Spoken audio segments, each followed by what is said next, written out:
So now the next two chapters, Revelation 2 and Revelation 3, deals with specifically the seven churches in Asia Minor, which we have said that's now what is modern day Turkey, that area. And it just basically represents, it's not all the churches that were in that area, but it just Jesus choosing specific churches, and as we'll see, will be more detail in the different studies that we're going to do of what the seven churches represent. Now, it's very interesting because seven is God's number, and it represents completeness or wholeness or the fullness of God. And so we see there, and throughout the whole book of Revelation, the number seven um, jump out at us. And it's basically God talking to us. We see the seven churches representing the whole church.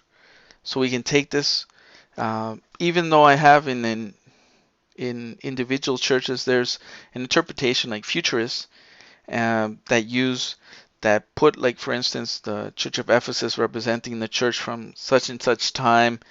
So I put it there also, but because you can get some of those messages from that, but however, overall represents the whole church, the seven things. So we can find in the church maybe a couple of these qualities, or maybe all of them, the bad and the good, because there's also not one congregation that is perfect.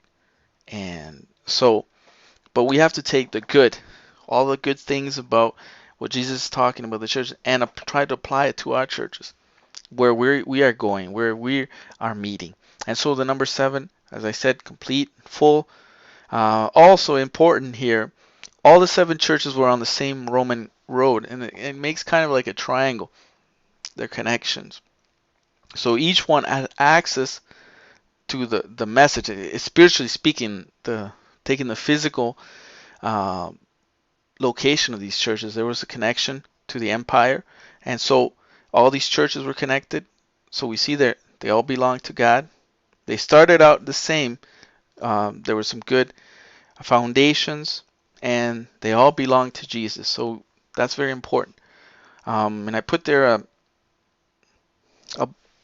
a link to pictures of these seven churches, and each church will have a link to awesome websites where you can see the pictures of what it looks like now to get a better idea in this message. So I hope it is a blessing and it edifies, and that you can continue further investigating and how the Spirit leads to get more message out of it, because the Bible there's so many layers, so many things that we can learn every day. God bless everyone.